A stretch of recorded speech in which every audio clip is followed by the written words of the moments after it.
the best thing that institutions and organizations can do is to help reframe some of these issues so that people will listen to others. Like if we change that norm where there's more empathy and there's more opportunity to actually listen to other people, I think it will be done more.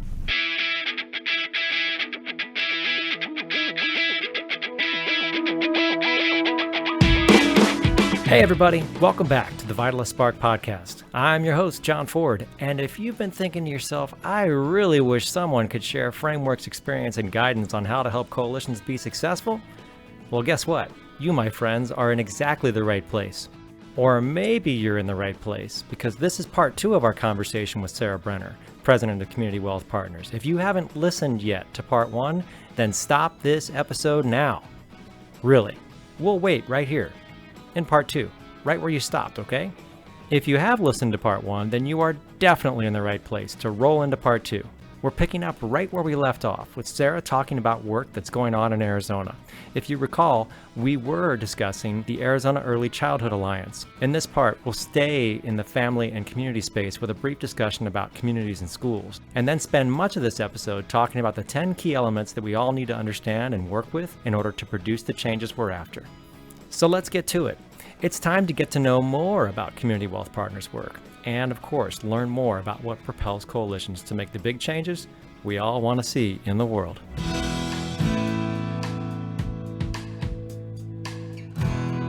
So while we're talking about Arizona, we've also got this bingo card on your website of your clients, and one of them is communities and schools. Yeah. Communities and schools is a big thing that we're trying to grow here in Arizona. Cool. A lot of people are very interested in that. So can you talk a little bit about your experience there and what you can offer as advice to Arizona on that? Sure.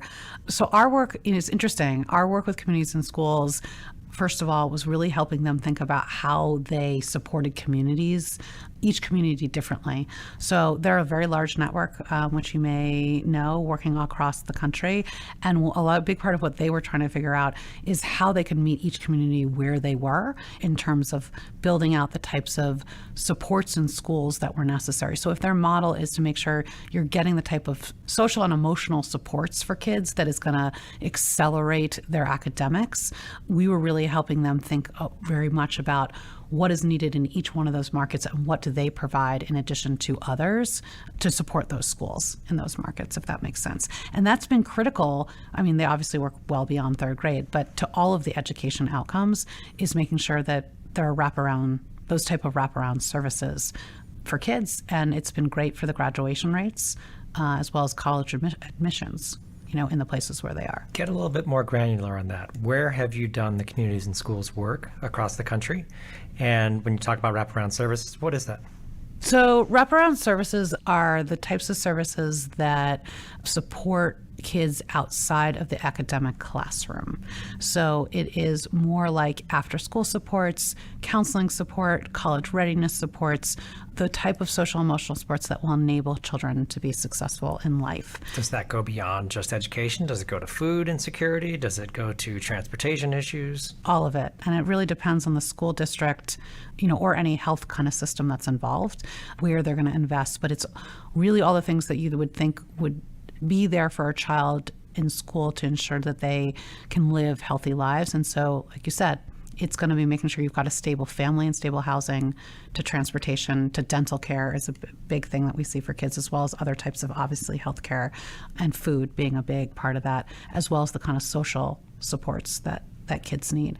In terms of the communities and schools work that we've done, most of it, frankly, has been helping their national organization think strategically about where they need to be in what markets and how to set up the right kind of capacity supports and relationships with their different markets to be effective over the long term.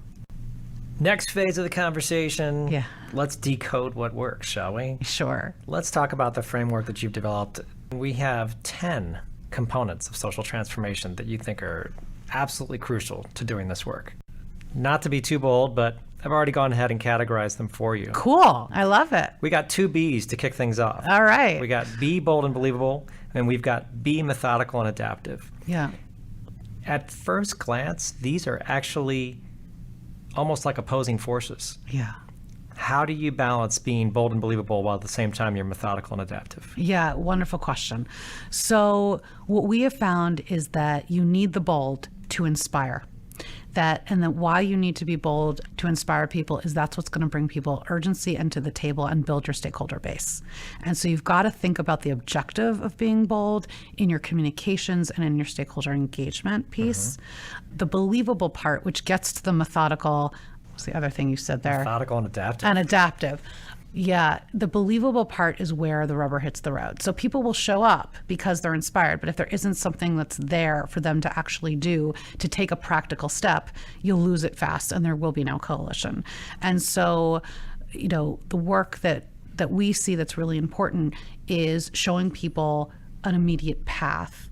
Look, what are the steps they can take? What are the actions they can take? We see people doing things like, let's take a pledge. Well, that's not enough necessarily to alone take a pledge. What are the different ways that I could actually be engaged in this work? And so what's important is that you're bold, but you actually have a specific plan of here are the 5-7 different steps that we're going to take as a coalition. We're going to address this one particular policy. We're going to bring in residents in a new way to actually engage in schools and help us design what a solution would be for children in schools. Things like that where you have sort of immediate actions that you're going to take. And then the methodical and adaptive part is actually saying, this is what we want to test. We want to test if it's working. So let's say for the first time, we're going to build out a new strategy with people in schools, since we're on that topic, for kids. And maybe they're the kids that are having some challenges around getting to school for transportation reasons. And so we're going to come in and we're going to listen specifically to what are those transportation ills, and we're going to understand and think about what the solutions could be. And then we're going to test if that works. And I think that part of being methodical and adaptive is recognizing that we're not going to take a year to do that. We're going to hear the 5 questions that we're going to ask every time a kid comes into school and is late, and we're going to figure out what is still preventing them, and then we're going to work again. And I think that's actually part of being bold and courageous, is actually trying to get that kind of repeated kind of feedback loop. And that's the only way to be adaptive. So you're going to change again as you get that information.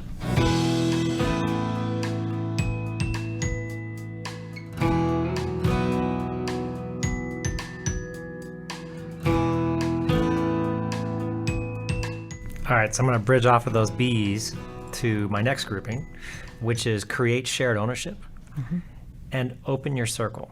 So just now in this previous discussion, we talked about there has to be a task almost already identified. Yeah. And yet in this next 2, we've got create shared ownership and open your circle. This is really about making the conversation bigger to include people whom you are hoping to help, or to make sure that the people most affected by the issue you're trying to address are at the table or in the space, because we don't need to bring them to our table. We need to go where they are, right? So there's a balance there too. Like, who decides what the task is you're going to do? Yeah. And how does that relate to opening your circle and creating shared ownership? So the fact you put these together makes a lot of sense. We put them together all the time. And the way we think about the 2 of them is that, first, that shared ownership is supposed to be speaking to organizational leaders, and that you need to be, first and foremost, sharing power with other institutions and actually thinking about your own and being thoughtful. So we see a lot of coalitions that decide, regardless of the amount of money each funder brings to the table, we're all going to have the same vote, and our vote has the same power. That's just one kind of example there. So creating shared ownership is that we alone can't solve this problem, and that we're going to share power essentially among institutions. When we say open our circle, we talk about taking a step back and recognizing for a minute who isn't at this table, who that needs to be here. And typically what we find is that tends to be either smaller organizations that are led by minorities and people of color, or it can be actual, residents and community leaders who may not have a very formal role, typically in the kind of the nonprofit space, or it's the people affected by the problem. And that we want people to sort of open their minds to bringing people to the table. How will that change the conversation? And also, how will that change the solutions, and how can we get better outcomes? Our friend Haley Coles from Sonoran Prevention Works, she works in the opioid space. She said something really strong the other day on this podcast. She said, I have never been in the room where there's an opioids policy discussion going on where somebody who is a current user is participating in the conversation. She said, recovered people do not count because what happened 2 years ago is different than what's happening today. How do you respond to that? What has been your experience with that? Is it really possible to get the most affected people at the table? And why is it important to do it? You can't understand people unless you ask them what they've experienced. I don't think other people can understand folks without listening to their stories and actually being able to hear what other people have experienced. And I think that we make a lot of assumptions. And the opioid example is a great example of making a lot of assumptions that people do things because they can't, like, they've made bad decisions and it's a bad personal decision, and there's a lot of judgment around that. And so I think that it is common that those folks are not at the table because we believe sometimes that we know better, and that there's a lot of opportunity to bring people in and to understand and have some empathy for what people have gone through, right? That's really and it actually ends up solving, you end up getting better solutions. I mean, and that's what people have seen. Like when we've had kids come and actually suggest for like what they need for housing or what they need in terms of getting access to food, you learn a lot more. You learn things that you didn't think you would know. I had the opportunity once to be in Chicago with a bunch of kids who were leaders. They were chosen as leaders in their high schools because they were very, very talented kids. They were giving us a tour of their community, and this was probably one of the most impoverished parts of Chicago. None of their family members had graduated from high school. They were the first ones to do this, well. And so, I asked them, I said, what would it take to get more kids like you into a program like this and more kids focused? And they said, you know what, actually the key for us is that each one of us here had one parent that graduated high school. And that was like all the difference. And so put all your time into like helping our parents get their GED. That's what they had to offer. I would have never had that idea. You got to a really great solution, right? Right. You got to a really, really good solution and good cause. So, I think that more and more we do see people, I will say, bringing in people that are affected by the problem. I think this is like, and realizing that there is value in that. And I think the best thing that institutions and organizations can do is to help reframe some of these issues so that people will listen to others. Like if we change that norm where there's more empathy and there's more opportunity to actually listen to other people, I think it will be done more. Unintentionally or not, it's judgment that gets in the way. It's judgment of others and not tapping into the lived experience of the folks that you're hoping to help, and gaining that understanding and getting to sort of root issues and root causes. Without getting there, you won't get where you want to go. You can't be bold. Right. You can't do the right things, and really placing a value on that contribution, and demonstrably so. Like, don't invite somebody into your room and ask a lot of questions and then don't value them for that. Because then you're just being extractive and exploitive like everybody else. And people can see that. I mean, they know the difference between input, what they think is input that someone's going to not listen to, and you just want input, versus you really want to listen and understand, and we'd like you to engage in building something with us that's different.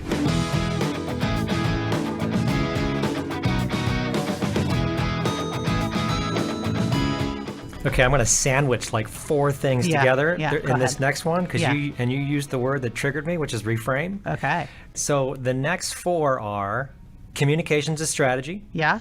Reframe the conversation. Yeah. Build public support, and build deep empathy. To us, these are the things that people always forget to put intention behind, because communications is just for kicks. It's not real. It's not the work. Yeah. How would you respond to that? I think communications is the whole work. I think that communications is how we, and why I say that, it's how we relate to each other. It's how we understand each other. Communications, I think often people think about it as what are we saying out there to bring people in? And just what we were just talking about is, there's some of that needs to be done. So reframing the conversation is a lot about how you can take an issue and how people perceive it and change public opinion. That is really important. At the same time, a big part of communications is listening, right? And is empathy. And so it's a two-way street. And that is a big part of it. And public policy and building public policy, I think, is critical because it's one of those things that can actually change for the masses, but you can't do that without having this back and forth dialogue to listen and understand what are the issues and how do we actually move them, and also helping to reframe so that you get more public support. You really need all of that together. And empathy is at the core of that. Not just understanding the issues and the people that you're working with, but also, and looking to help. But also, if you're thinking about moving public policy, you've got to understand your opponents. You've got to understand their perspectives on these issues and how you can work to move forward and actually on legislation. True or false? Most organizations in the social sector do not put an emphasis on this. At best, they have a charismatic leader and a bunch of do-gooders. I think that's true. I think it's... So how do we change that when we've got these 4 key components of social transformation that people are not paying attention to? Well, let me say, I think there are a lot of organizations that are built just to focus on advocacy and public policy. And so it would be unfair to say that, right? So I think it would be unfair to say that we don't have a lot of organizations out there that actually that's why they were founded. But that's a reaction to most of the nonprofits not focusing on public policy and communication. And actually, what I think we need to do is to get those groups together. So we've got great organizations that have built unbelievable assets around public policy and communications. And I think the Kids Count Network, for example, we're just going to stick with kids for a minute here. I mean, they were funded by Casey as a network to really drive that kind of infrastructure work at the state level. And so what we need is coalitions that actually engage that type of asset of that organization with the nonprofits that are delivering services, and together thinking about how can we use communications as a strategy, not as a function, not as a tool, but as a strategy to drive change. And I think where this happens actually is in coalitions, that you've got to bring in those types of assets, whether they sit in organizations or not. Now, part of the straw that stirs that entire drink is your 9th component, which is build culture intentionally. Yeah. So how do you get those previous ones we just talked about in that last group? How do you get that instantiated and to be part of the entire mix of the organization or the coalition? The culture part, how do you get that to be part of the entire coalition? Well, you got to focus on how to build it intentionally. I think so you just talked about communications being something that's overlooked typically with nonprofits. I agree. Gosh, if there's something that's even more overlooked, it's the intentionality in how we work together. Most people will spend time, of course, on building a strategic plan, on thinking about the metrics that they need, on building, we need to have certain governance structures. We have to think about our fundraising and our finances. But do we take the time as adults to say, do we build trust? How do we work together in an effective way? Because we make the assumption that we do. But if we actually take a step back and we think about how we feel, frankly, in the work, we realize that we're coming up against resistance all the time. And this is what I have people sort of do. Where are those points where we're stuck and we can't move? And why are we stuck? And when people talk about being stuck, it's usually because of the dynamics they have with other partners or with people within their own organizations that we're unable to move on an issue because we haven't worked through a difference of perspective or some kind of competition or some kind of a challenge or sometimes distrust that we're working towards. Or we have our own ambitions sometimes at the forefront rather than ambitions of the cause or others that comes in, as well. So what we suggest that coalitions and our organizations do is actually spend some time building their culture intentionally and thinking about if they really want to build a change-making culture, what are some of the core components? And we do have some core components of what that looks like.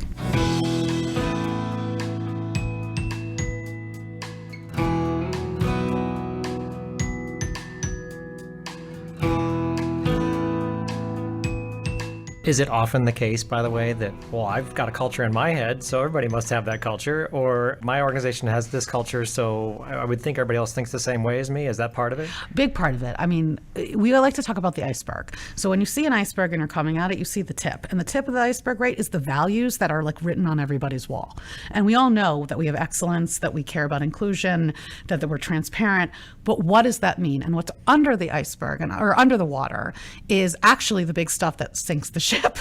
And the big stuff that it's the behaviors and it's the beliefs that are unspoken sometimes. And we don't always talk about what are the patterns of behavior. So actually, the one key thing that we have learned that will help organizations make sure their culture is explicit and bring this to life is intentionally naming the behaviors, the patterns of behaviors they want that lead to the particular results that they're looking for, and to make sure that people, secondly, their beliefs, the beliefs they hold, are actually aligned with those behaviors, and talking very intentionally about that. And then you want to make sure that the policies or protocols, the ways you make decisions, those what we call our norms, are aligned with the behaviors and results you want. But intentional culture cannot just be about, I have some values. It has to be about behaviors, beliefs, and the norms that support it. Would you recommend then that leadership of a coalition actually carve out time on an agenda to review and, for lack of a better term, assess patterns of behavior for the coalition and its participants? Yes, and that's a big part of the work that we do. I laugh with people. We're going to have to talk about how to make a decision. We're going to decide on how to make a decision. And people, this is something I don't want to do. Why should I decide on how to decide and in what context? But when you set up some of those frames for how are we going to decide, who's going to decide, how are we going to actually choose the particular issues that we're going to work on, how are we going to structure that decision making, it changes the way the coalition works when you explicitly say, here are the different kind of behaviors. It's not just that we care about learning, but we care about seeking to understand. That is very different. What does it mean to seek to understand, and how does that show up in every meeting? So we recommend that people take the time to frame that out, but then also there's accountability factor in how do you actually hold the coalition members to those sets of behaviors. And sometimes that's quarterly conversations. Sometimes that's literally, as you're making decisions, you call out when things are working well and when they're not, for example, and have conversations about when you're living these behaviors and when you're not. Mm-hmm. And organizations and or coalitions that can do that are going to be much more successful. And that, ladies putting and into gentlemen, living practice. Yes. And that, ladies and gentlemen, is how you set norms. There you go. All right. So we've gotten all the way to the end of the list. Number 10, I left it all to itself because it seems like a capper, which is just simply experiment, learn, and evolve. Yeah. And yet you called it out as its own thing. So talk why it's important to keep that at the list as sort of the capper, and what it means operationally, what it means on a daily basis. So what we found is that the world is changing too fast to put plans in place and then to reassess a year from now, and even to do 5-year plans. And so what we have found is that it is better to set up small, what we call them experiments, but small things you're going to try, and then have some intentional questions and ways of getting feedback, and to evolve over time, and that be central to the coalition's kind of conversations about what's working and what's not working, and let them build on each other. And that can be everything from, we're going to try to engage a new stakeholder group, whether that's the community or the business coalition, and how that's going, what's the feedback that we're getting, to a particular program, to our legislative wins, right? It's across everything. And usually people will have multiple small experiments against different topics that you see on the transformation life cycle going on any one time. But you want to be able to reassess every few months on how something is going. Unless it's legislation that takes longer than that, that would be a different story. But with most things, you want to set those time bounds and then readjust. And build the muscle to work in a much more agile way, because things are changing so quickly. You won't be able to solve the problem otherwise. So I'm just feeling like one conversation is not going to be enough. Will you come back and visit us at the Spark again? Absolutely. Appreciate that. Thank you. I very much appreciate the invitation. It's very kind of you. I feel like we just got started, but thank you, Sara, very, very much. We really appreciate it. Thank you.